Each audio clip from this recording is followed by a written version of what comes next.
السلام عليكم ورحمة الله وبركاته. الحمد لله رب العالمين والعاقبة للمتقين والصلاة والسلام على أشرف الأنبياء والمرسلين نبينا محمد وعلى آله وصحبه أجمعين ومن تبعهم بإحسان إلى يوم الدين. أما بعد. معزز ناظرین، پیارے بھائی اور دوستو، امید کرتا ہوں کہ آپ تمام حضرات خیر و عافیت سے ہوں گے. اللہ رب العالمین آپ تمام لوگوں کی حفاظت فرمائے. آج کے اس ہفتہ واری درس کے اندر جو ہر اتوار کو یہ کتاب الدروس الیومیہ من السنن والاحکام الشرعیہ سے ایک درس پیش کیا جاتا ہے، آج کے اس درس میں جو موضوع ہے وہ ہے قیام اللیل، نماز تہجد کی اہمیت.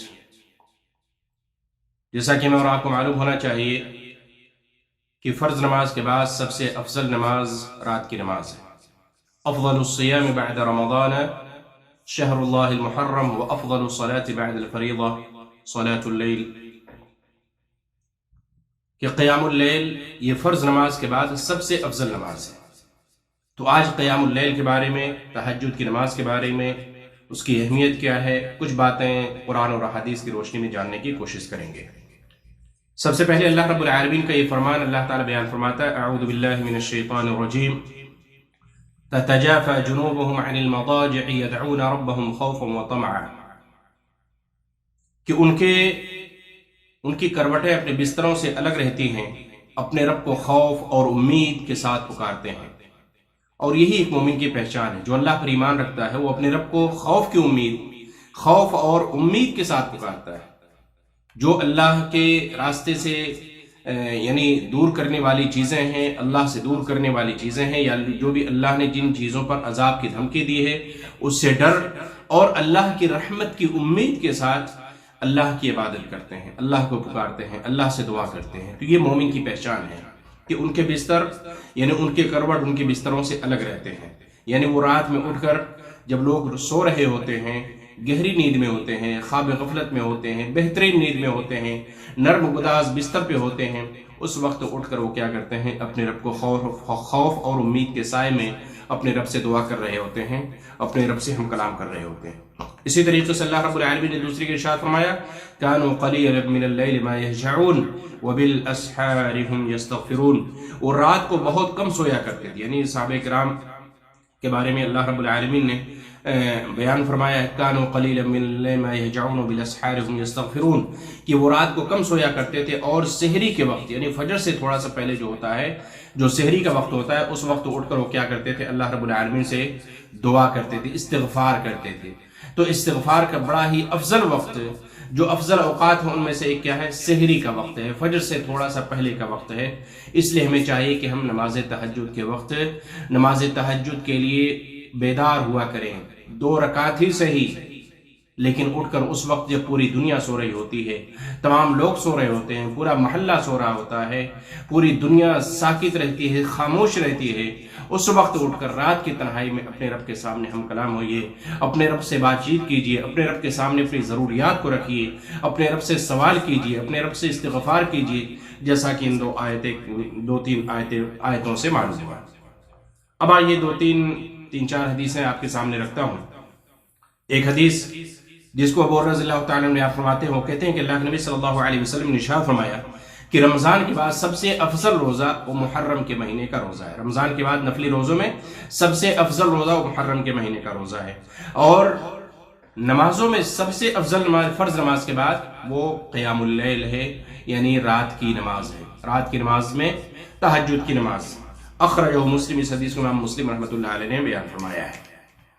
اسی طریقے سے دوسری حدیث ابو سعید الخدری رضی اللہ تعالیٰ عنہ بیان فرماتے ہیں کہ اللہ کے نبی صلی اللہ علیہ وسلم نے ارشاد فرمایا: اذا ایقظ الرجل اہلہ فصلیا رکعتین جميعا کتب من الذاکرین اللہ کثیرا والذاکرات. اخرجہ ابو داؤد. اس حدیث کے اندر اللہ کے نبی صلی اللہ علیہ وسلم نے ارشاد فرمایا کہ جب آدمی اپنی بیوی کو جگاتا ہے، پھر دونوں ساتھ میں نماز پڑھتے ہیں. دیکھیے میاں بیوی کی محبت، ایک دوسرے کو دینی کاموں کے لیے رغبت دلانا، ان کو جگانا، اس کو ابھارنا. اللہ کے نبی صلی اللہ علیہ وسلم کہتے ہیں جب آدمی اپنی بیوی کو جگاتا ہے اور دونوں ایک ساتھ نماز پڑھتے ہیں کتب من الذاکرین اللہ کثیرا، تو ان دونوں کو اللہ تعالیٰ کیا کرتا ہے؟ ذکر کرنے والے اور ذکر کرنے والیوں میں سے لکھ دیتا ہے۔ ذکر کرنے والے اور ذکر کرنے والیوں میں سے اللہ تعالیٰ دونوں کو لکھ دیتا ہے۔ اس لیے ہمیں چاہیے کہ ہم خود بیدار ہوا کریں، اس لیے ہمیں چاہیے کہ ہم تہجد کے لیے خود بھی بیدار ہوں، اور اگر ہم شادی شدہ ہیں تو اپنی بیوی کو بھی ساتھ میں جگائیں تاکہ یہ فضیلت ہمیں بھی حاصل ہو سکے۔ اللہ کے نبی صلی اللہ علیہ وسلم نے بیان فرمایا کہ دونوں کو ذکر کرنے والے اور ذکر کرنے والیوں میں سے اللہ رب العالمین لکھ دیتا ہے۔ دونوں کے بارے میں اللہ کے نبی صلی اللہ علیہ وسلم نے بیان فرمایا جب دونوں ایک ساتھ نماز پڑھتے ہیں تو اللہ تعالیٰ ذکر کرنے والے اور ذکر کرنے والیوں میں سے دونوں کو لکھ دیا جاتا ہے، دونوں لکھ دیے جاتے ہیں۔ اسی طریقے سے ایک تیسری حدیث جس کو بیان کرنے والے ابو ہریرہ رضی اللہ تعالیٰ عنہ ہے، وہ کہتے ہیں کہ اللہ کے نبی صلی اللہ علیہ وسلم نے ارشاد فرمایا کہ جب تم میں سے ہر ایک کی گدی پر جب وہ سوتا ہے شیطان 3 گرے لگا دیتا ہے۔ جب انسان سوتا ہے اپنی گدی کے بل تو شیطان 3 گرے لگا دیتا ہے۔ ہر گرہ پر وہ کہتا ہے کہ تیرے لیے رات کیا ہو؟ لمبی ہو۔ ہر گرہ پر کیا کہتا ہے کہ علیک لیل طویل فرقد، تیرے لیے رات بہت لمبی ہو، آرام سے سو جاؤ۔ فإن استيقظ فذكر الله وانحلت عقدہ، اگر وہ اٹھتا ہے، اگر وہ بیدار ہوتا ہے، اللہ کا ذکر کرتا ہے، اللہ کا نام لیتا ہے تو ایک گرہ کیا ہوتا ہے؟ کھل جاتی ہے۔ فإن توضأ انحلت عقدہ، اگر وہ اٹھ کر یعنی بیدار ہو کر کھڑا ہوتا ہے، وضو کرتا ہے تو دوسری گرہ کھل جاتی ہے۔ یہ فضیلت ہے، یعنی 3 گرہ شیطان لگا دیتا ہے اور اس کو کہتا ہے خوب اچھی نیند سو جاؤ، خوب لمبی رات ہو رہی ہے، خوب اچھے سے سو جاؤ، آرام سے سو جاؤ۔ لیکن جب اٹھتا ہے، اللہ کا ذکر کرتا ہے، اللہ کا نام لیتا ہے اور اس طریقے سے وضو کرتا ہے تو ایک ایک گرہ کیا ہوتا ہے؟ کھلتی جاتی ہے۔ فإن صلى انحلت عقدہ كلها، اگر وہ اٹھا، وضو کیا، نماز پڑھا تو اس کی ساری گرہیں کیا ہوتا ہے؟ کھل جائیں گی، ساری گرہیں کھل جاتی ہیں۔ فأصبح نشيطا طيب النفس، تو وہ آدمی کیا ہوتا ہے؟ وہ صبح اس حال میں کرتا ہے بالکل حشاس بشاس ہوتا ہے، نشیط ہوتا ہے، ایکٹیو ہوتا ہے، بالکل چست درست اور چست ہوتا ہے اور پاکیزہ نفس ہوتا ہے، یعنی بالکل ایکٹیو ہو کر کیا ہوتا ہے؟ صبح کرتا ہے۔ وَإِلَّا أَصْبَحَ خَبِيثَ النَّفْسِ كَسْلَانٍ، ورنہ اس کی صبح اس حال میں ہوتی ہے کہ وہ بالکل خبیث النفس ہوتا ہے، جیسا لگتا ہے جیسے اس کو کسی نے مارا ہوا، چہرے پہ مارا ہوا، چہرے پہ کوئی رونق نہیں، کوئی حشاس اور بشاس چہرہ نہیں، خبیث النفس ہوتا ہے اور سست ہوتا ہے، سست نظر آتا ہے، بالکل کاہل ہوتا ہے، لیزی نظر آتا ہے۔ اس لیے ہمیں چاہیے کہ ہم جب بھی ہماری رات میں نیند کھلے تو ہم اللہ کا ذکر کیا کریں، اور اگر ہمت دے تو اٹھ کر وضو کریں، اللہ کے لیے نماز پڑھے، 2 رکعت ہی صحیح۔ اللہ رب العالمین اس وقت آپ کی دعاؤں کو قبول کرتا ہے، آپ کی نماز کو قبول کرتا ہے۔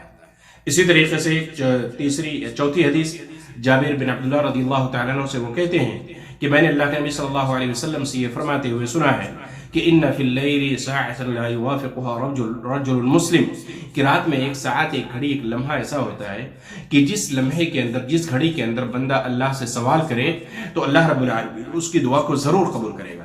یعنی وہ ساعت، وہ گھڑی اگر مل جائے اور اس میں بندہ اپنے رب سے ہم کلام اور اپنے رب سے دعا کرے، مانگے، توبہ و استغفار کرے، سوال کرے، تو اللہ تعالیٰ اس کو ضرور قبول کرے گا، چاہے وہ دنیا یا آخرت کی بھلائی میں سے ہو۔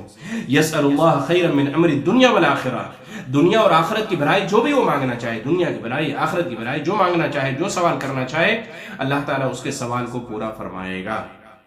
وَذَلِكَ كُلَّ لَيْلَةٍ، اور یہ ہر رات، یہ گھڑی، یہ ساعت کیا ہوتی ہے؟ ہر رات ہوتی ہے۔ یہ گھڑی، یہ لمحہ کیا ہے؟ ہر رات میں اللہ تعالیٰ عطا فرماتا ہے، اور وہ کیا ہے؟ رات کا آخری پہر ہے۔ وہ کیا ہے؟ رات کا آخری پہر ہے۔ اس لیے ہمیں چاہیے کہ ہم اپنی نیند مکمل کرنے کے بعد، یعنی ہم رات کو سوتے ہیں تاکہ ہم ایکٹیو رہیں، تاکہ ہم نشیط رہیں، تاکہ ہمارے بدن کو آرام ملے، ہمیں سکون ملے، اور اللہ تعالیٰ نے رات اسی لیے بنائی بھی ہے، نیند اسی لیے بنائی بھی ہے، لیکن تھوڑا سا وقت اٹھ کر، تھوڑا سا وقت ہم اللہ کے لیے نکالیں۔ فجر سے تھوڑا سا پہلے آدھا گھنٹہ، 1 گھنٹہ پہلے اٹھیے، آدھا گھنٹہ پہلے اٹھیے، 2 رکعت ہی صحیح، 2 رکعت آپ پڑھیے، اس کے بعد وتر پڑھ لیجیے۔ اور یہاں یاد رہے کہ اگر آپ کو پڑھنے کا ارادہ ہے تو وتر عشاء کے بعد فوراً نہ پڑھ لیجیے گا، بلکہ عشاء کی وتر کی نماز فجر سے پہلے کی آخری نماز ہونی چاہیے۔ اس وقت اٹھیے، 2 رکعت پڑھیے، 2 رکعت ہی صحیح، اللہ تعالیٰ جو آپ کے مقدر میں لکھا ہوگا وہ آپ پڑھیں گے، لیکن اس کے لیے محنت کیجیے، کوشش کیجیے۔ جس وقت پوری دنیا سو رہی ہوتی ہے، پورے گھر والے، پورے گھر اور خاندان والے، پورے محلے والے سکون سے سو رہے ہوتے ہیں، الگ دنیا میں ہوتے ہیں، اس وقت اٹھ کر اپنے رب سے ہم کلام ہوئیے، اس وقت اٹھ کر اپنے رب سے بات چیت کیجیے، اس وقت اٹھ کر اپنے رب کے سامنے اپنی مصیبت پریشانی اپنے غم اور درد کو اپنے رب کے سامنے رکھیے۔ یقین جانیے کہ جو سکون آپ کے دل کو ملے گا، جو شانتی آپ کو ملے گی، جو اطمینان آپ کو ملے گا، وہ دنیا کے کسی بھی دربار سے نہیں مل سکتا ہے، دنیا کے کسی بھی شخصیت کے پاس جانے سے نہیں مل سکتا ہے۔ وہ ملے گا تو صرف اور صرف اپنے رب کی بارگاہ میں جانے سے ملے گا۔ اس لیے تہجد کے وقت اٹھیے، نماز پڑھیے۔ اللہ کے نبی صلی اللہ علیہ وسلم پڑھا کرتے تھے، صحابہ کرام پڑھا کرتے تھے۔ تہجد کی نماز کتنی رکعت ہونی چاہیے؟ کم از کم 2 رکعت، زیادہ سے زیادہ کتنی ہونی چاہیے؟ اور تہجد کی نماز کے دیگر مسائل انشاءاللہ اگلے درس میں بیان کیے جائیں گے۔ تو آج کے درس میں ہم نے یہ جانا ہے کہ تہجد کی نماز یا رات کی نماز ایک عظیم عبادت ہے، اور نفلی عبادت اگرچہ ہے لیکن وہ اللہ تعالیٰ کو بہت زیادہ پسند ہے۔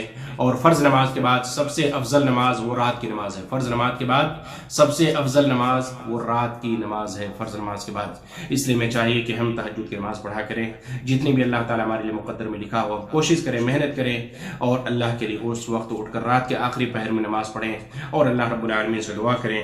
اور یہ فرض نمازوں کے بعد سب سے افضل نماز ہے، اور اللہ رب العالمین نے بہت زیادہ وعدہ کیا ہے، فَلَا تَعْلَمُ نَفْسٌ مَّا أُخْفِيَ لَهُم مِّن قُرَّةِ أَعْيُنٍ جَزَاءً بِمَا كَانُوا يَعْمَلُونَ۔ جب اس طریقے کا عمل انسان دنیا کے اندر کرے گا، اللہ کی عبادت کرے گا، تو مرنے کے بعد جب اس کی نظروں کے سامنے اس کا اجر و ثواب ہوگا، اس کا بدلہ ملے گا، اللہ تعالیٰ بے انتہا بہت زیادہ اجر و ثواب دے گا، تو وہ کہے گا کہ یہ کیسا ہے، میں تو اتنا عمل نہیں کیا۔